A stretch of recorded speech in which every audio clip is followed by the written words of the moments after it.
Hello and welcome to this video. Today I'm going to make some 3D shaker charms only using some shrink plastic. No resin, just glue and shrink plastic and some colored pencil. So very simple, and I wanted to try this to see how easy it actually is to make these kind of charms without resin.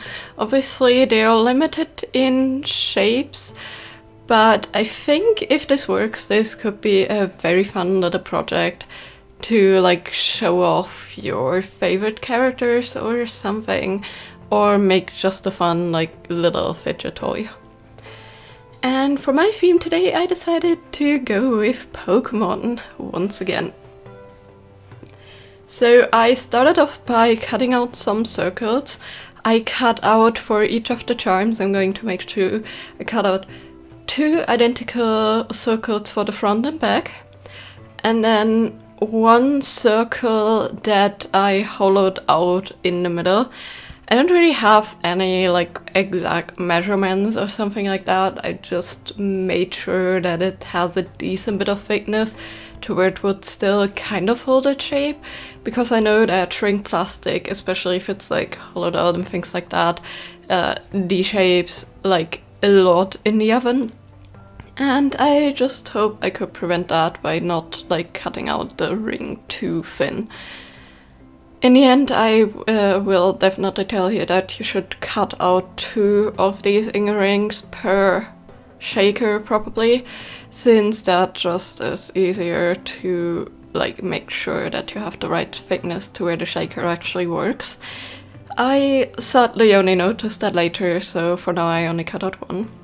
And then, as you could see, I used the inner circle I cut out because I knew that if I would make the charms smaller or the same dimension, they would melt in a way that they would perfectly fit into the inner circle, and it also doesn't waste material. So this is just the inner like ring cutout, the middle cutout, that I'm using for my charms. And in this case, I decided to go with this cute little guy. I think he looks absolutely adorable and round, and I'm going to choose Pokemon that are round. So I'm also gonna make a little Wooloo charm for my other one, just because I thought they would like, you know, be a bit nicer to shake, and also they would be way easier to cut out of their templates like very closely, because I know that if you have like very intricate shapes, like the plastic can break a little, and it kind of did a teeny tiny bit for one of the claws, but like when it melted together it melted pretty flat, so I didn't have to worry about gluing anything back together or anything. But yeah, as you can see, just some very simple shapes. This time I didn't really sketch anything, I just went with a reference and then used some black outline, my like electric eraser just to clean this up, and the blade to like add some finer details, and then just some simple colored pencil just like last time. And again, this shrink plastic is nothing fancy, it's just like a random thing I got from Amazon, and you know, just working with that. Like most shrink plastics actually work really nicely. The one good thing I like about this one is that one side is already textured, so you don't have to sand it before painting, which just makes honestly things way easier. But yeah, when I was cutting out things, I was trying to be very careful, and for the most part it worked, except for that tiny like rip I had in the claw. And then I just went over the edges with a bit more black to like make sure that they look a bit cleaner. Then it was time to again draw the Wooloo. No sketch, just like a simple like circle shape thing, but like no like detailed sketch, just directly going in. And since this Pokemon also is very simply shaped and very fluffy, it was fairly easy to actually get the proportions right and make it look like the Pokemon I wanted it to look. And again, just using colored pencils, my blade and my electric eraser, and a little acrylic pen just for the white highlights in the eyes. And that's all. And this one, again, very simple, just some grays, whites, and a little bit of black to shade. And afterwards I had this very, very simple but cute charm.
Now, before I can actually put things in the oven, I also need to draw on the front and back. And I'm going to just add some of the Pokeball details in the front, because that's what I decided my shaker outside is gonna be. And for that, like, I'm not gonna color everything. I don't want it to obstruct the view to the charm, obviously. If I would like add color in the front too, there would not be really any use to put the charm inside. Instead, I'm just adding like the black little line that every Pokeball has and the like inner circles, just to hint at it being a Pokeball. And this is going to be the front. It's gonna be mostly clear, which I think in this case it may actually be easier to not use textured shrink plastic, because that usually, like, when it melts, stays clearer. I will have to add some glossy layers on top to hopefully make it decently see-through. But yeah, just some, you know, black and a little bit of white in the center, and then the rest clear. And then the background is gonna be just some black, like a simple black stripe with some red on top and the white on the bottom. I decided to not go too fancy, since I still want the focus to be on the charms on side.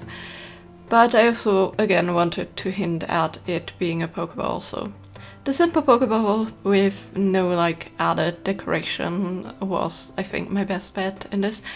And I'm also leaving the rings completely uncolored. I think you could easily like color them half-half in the colors that the background has or something. I just really didn't feel like I needed to, because the color, like, they would shine through, I think, very easily. And then once everything came out of the oven, I just coated it in like a protective layer. I'm again here just using some clear high gloss nail polish, because again, just way easier to work with than resin, and it actually works. You just need to make sure that you have a brand that actually hardens and doesn't stay like slightly sticky, but like completely like smooth over. Because if it stays slightly sticky when you put the charms together, it will mean that the inner shaker charm will not move around at all. But yeah, here you can see me using my Uhu glue. This is just an epoxy based glue that, like, once the solvents evaporate, hardens. And again, like, the back becomes the same treatment as the front. And then I'm just adding on the ring in the front and then the gloss varnish from the inside, just to make it a bit more clear. Now at this point I realized that the ring I added will not be enough to like make the shaker actually shake. So for one of the charms I actually managed to make it work with just an unbaked, so unshrunken layer of the plastic, just in the same size.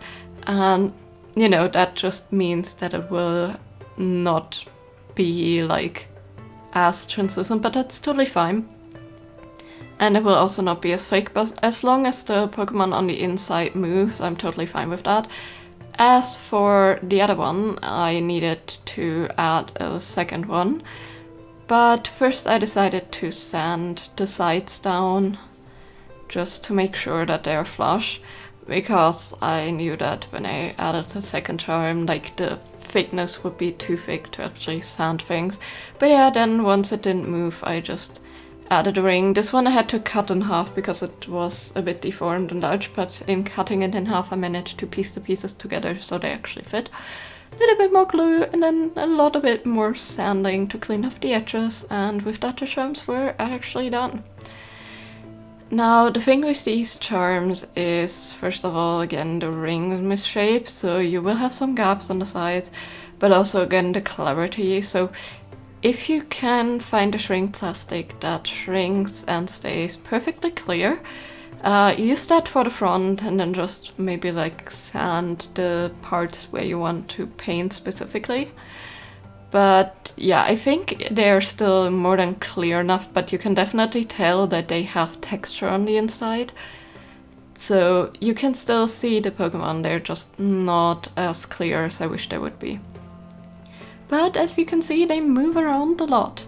And it is absolutely adorable in my opinion. Like, it's so much fun to play with them. I think the challenge I set for myself every time was mainly just to get the little guys to stand upright. And it was definitely possible, though very hard. And you know, the little click-clack sound they made on the inside is very satisfying. Of course, with these kind of shakers, you're not really limited to just put the charms in. You could put like beads and things in. Anything that just rattles around a lot to, if you want sound, or you can add glitter, and maybe you can even, if you seal it properly, make some liquid-filled charms. I didn't want to try here because I wanted to, you know, click-like sound. But yeah, I think that would be a fun little experiment to do maybe in the future with something different.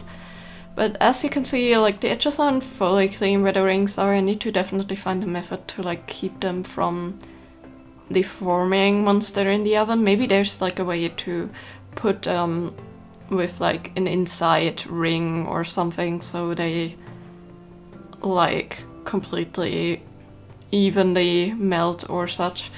But I think they still turned out absolutely cute. And again, it's very satisfying to play with them. But let me know in the comments down below what you think of these charms, and if you would make some of these, which characters and which shapes would you choose? But as always, I hope you have a great day. See you next time. Bye bye!